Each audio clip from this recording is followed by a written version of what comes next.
A full car from a Turkish manufacturer? That was interesting to me. This is the new brand Togg, and we're testing the Togg T10X, the electric SUV. And Turkey is known as a base for many car manufacturers who have factories there, like Toyota, Renault, Ford, Hyundai.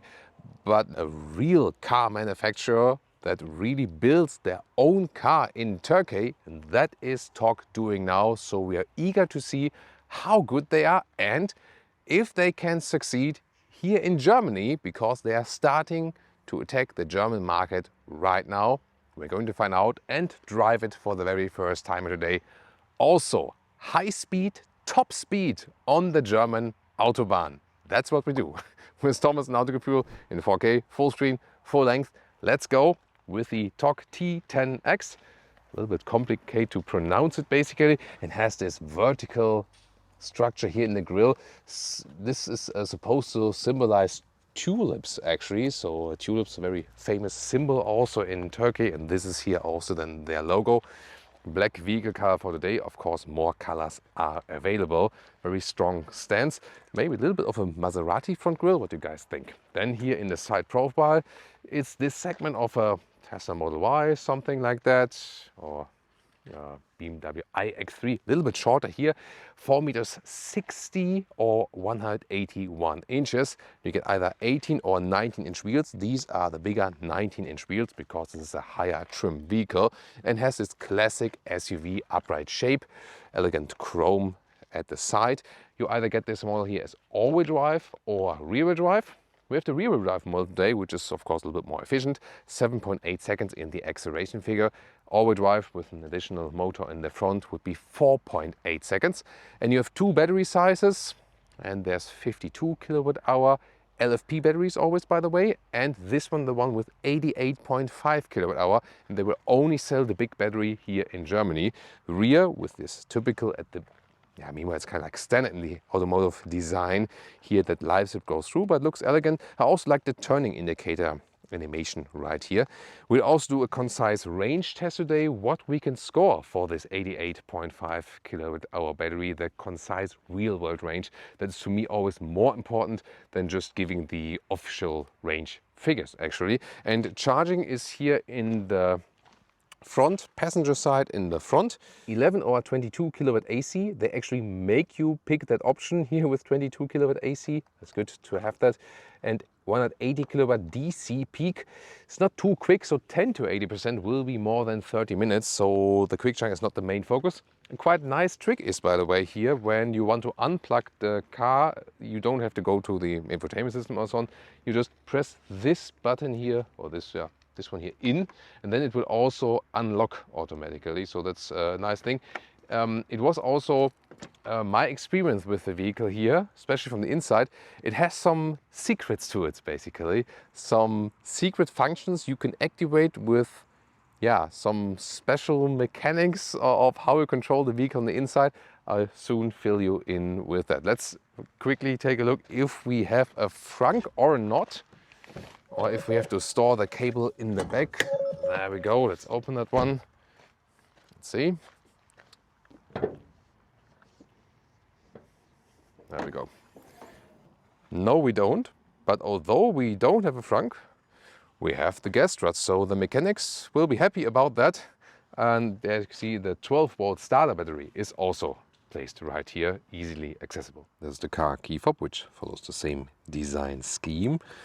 And here, keyless entry and door closing sound. Solid. Also here the panel gaps and so on.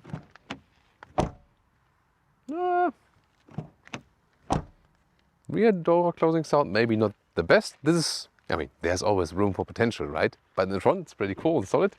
Then inside of the doors here, it's also soft touch in the top part. Here also a nice structure, horizontal integration, classic window levers. Here I do miss the control for the side mirrors, but they have integrated it in another way. I can soon show that to you. No covering at the inside of the doors, but in a bright scheme. That's actually interesting. Meridian sound system, Togg entry sill badges here, then steering wheel, You do have capacitive controls here, which I'm not the biggest fan of, honestly. Yeah, at least for the volume and so on. It does give you some clicking feedback, at least. And here's standard for the indicators and the wipers and so on. Pretty cool here from a build quality that we always have a soft high-grade leatherette here on the dashboard. This is here a wooden style, but no real wood, but it looks pretty cool. Seats and steering wheel, both from a high-grade leatherette, so it's an animal-free car. In the Turkish entry-level version, it would also be fabric. Other than that, here then the high-grade leatherette, here at the side also with the perforation. Seat heating is available, seat cooling not. Then let's get inside. Shoe tab. And with 1.89 m, 6'2", still some headroom left right here. And this is here a glass roof, it's also an option. Not sure, depends on the market structure and if it's standard or not for the trim level. But I heard there will also be versions with just a fixed roof. So what you can do in the infotainment system, you can close the shade. However, I do miss a button right here that would just be easier. But they also put a lot of things in the infotainment system. And the logic behind that is a little bit like Tesla, that the founder of the brand also says that the car is supposed to be more a device, like a smartphone, than a car itself. I'm maybe too conservative to that. I'm still searching for buttons everywhere, you know. What about you? Tell me in the comments. Steering wheel, up and down, in and out. However, I would like if the steering wheel could be a little bit moved even towards me as a tall person and more down. So there's still fine. I can find a good position, but a little bit more out would have been even better to me. Now the cockpit of the Togg T10X. T10X, yeah. Very impressive, I have to say. So for two reasons. First of all, the screens. They are not like boom in your face because they pop up, but it's really wide, the integration. It is split between like one screen for the digital instrument, and then this is a whole second screen with a passenger department, so to speak. And there's more screen in the lower part. This is on the one hand easier accessible for the driver, but then of course you also have to look down. You can also have different apps. You can watch YouTube, for example, even while driving on the passenger screen. As soon as you look over as a driver, then the program actually stops. And in the lower part would also be where you access the climate unit. So you can, then here, we know this logic from past Audi models, for example. So yeah, this is where you control the climate, for example. And the build quality, that's the second thing here, is really astonishing, especially because they don't want to sell it at premium prices. Here, really soft, the high-grade leatherette around the dashboard. Great finish here as well, how everything looks and feels. Also soft touch on the top here, Meridian sound system. This is a huge sensor pad here. This, checking if you're still awake. Some manufacturers do it here, some do it in the instruments or here, but in a smaller way. This one a little bit larger, definitely. But indeed, the whole build quality is outstanding, and exactly considering at that price. Also here, for example, where you can rest your hand and, for example, also control the screen and interesting functions. This is here a switch wheel for the drive selection. Park at the side, and then you either do it like this, or you can have it here and do it with thumb. Reverse, drive, reverse, drive. Interesting solution, why not? And I'm not sure if you saw that, here in the front we have two more buttons. And this is either to change the recuperation from one pedal driving to no pedal drive, from one pedal driving to two pedal driving during the driving, or if you press and hold both at the same time, then it switches that you can control the driving modes. You just have to know that, and there are a couple of things like these that you just have to know how they work. For example, also, you have to select here the side mirror control, the adjustment here, then I click it, and then I use this here, where I can also control the infotainment system with, for example, and then I do it like right and left with this big thing, and then I can adjust the side mirror. So it's a funny thing, you just have to know that.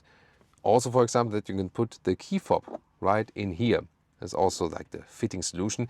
The cup holders are not adaptive though. This is here an adaptive charging pad. However, it is not cooled, it's not ventilated, it might overheat. Charging with the cable is possible underneath here. Either this like the first step where we hide our microfiber towel, and then here two USB-C charger in there. This is also cooled, but it's not that large, this box here underneath, gotta say that. rather open floor area right here. And there are more fun things to control. For example, you know this EU speed chime law, that as soon as you go 1 kilometer an hour higher than allowed, you know, maybe not by GPS, by tachometer, then it's beep, beep, beep, beep, and most want to deactivate it. And interesting, while driving, press forward and down, then the EU speed chime law is deactivated. Press forward and up to activate it again.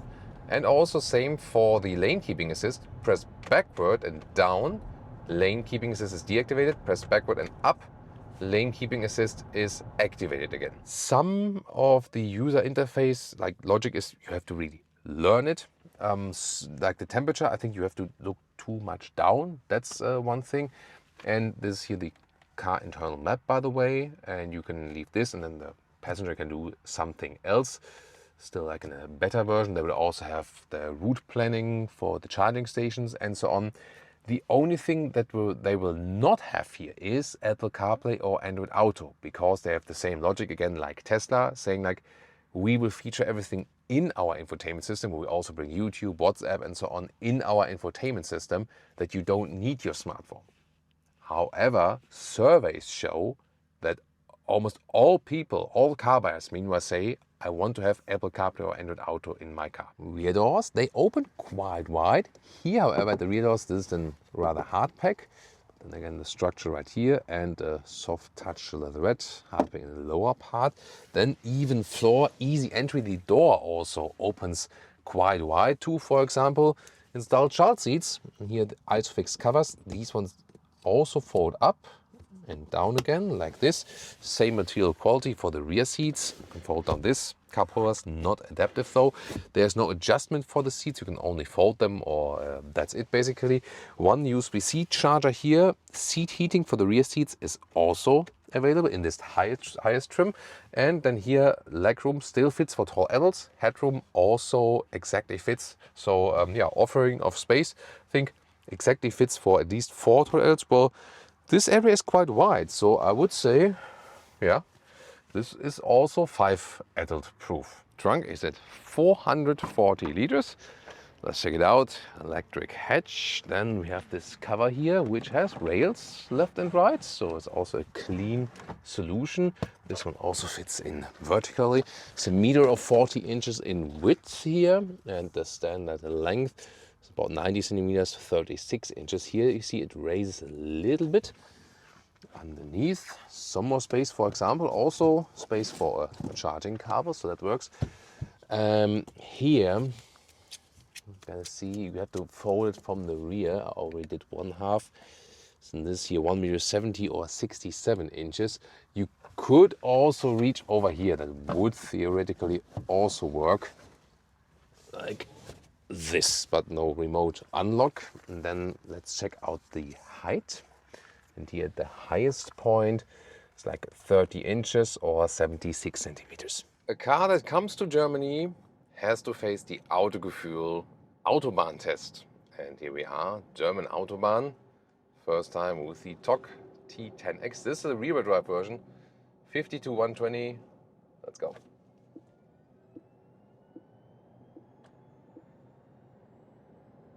That was like 50 to 110. To cancel it, because I'm not allowed to overtake on the right. Went quite quick. There is also the all-wheel drive version available with 4.8 seconds. This one here at 7.8 seconds from 0 to 100 kilometers an hour. But good acceleration. We also had some, acoustic support by that. And sport mode.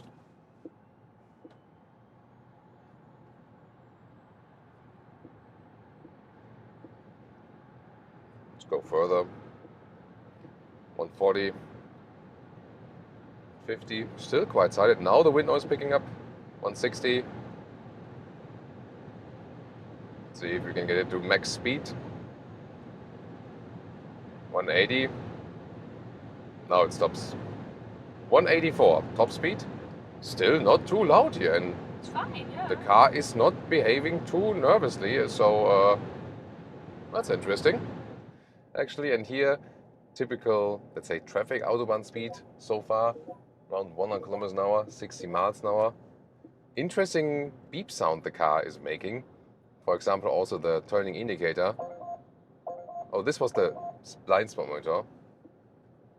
Yeah, the turning indicator here, I think on the motorway you can hardly hear that. It was more like... It's like a knock knock. Knock knock. Yeah.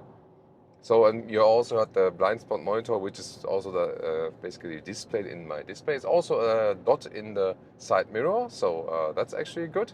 And here at 120 kilometers an hour, Very silent. it's quite silent. Yeah. There's no dual installation at the windows. I just checked, but still, here is nice and silent at 120 kilometers an hour. So I would say, in that respect, it's Autobahn proof. Suspension here is, I felt in the city, soon also though some other driving tests, but in the city I felt when going to the motorway it's actually quite stiff. But here on the motorway so far I don't perceive it as too stiff. Steering is, it's actually really sensitive, so it reacts quite early to what you're doing actually on the steering wheel. Let's do a lane change here at 120 kilometers an hour. Also a little bit quicker than I would usually do. Car stays pretty much upright. Oh, what do we see here? This is a BMW iX3 camo vehicle. You've seen the camouflage car here as well when we were driving it, and soon the final reveal. But here now cruise control with distance keeping and also active lane keeping. So let's see how the car is doing that. Now reducing the speed. Some reactions here from the steering wheel, but at the moment it's about holding the car straight.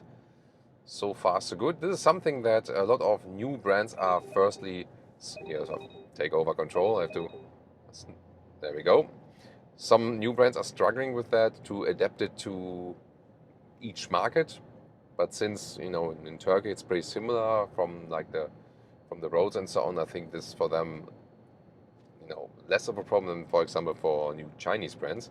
So far, assistance systems make a good impression.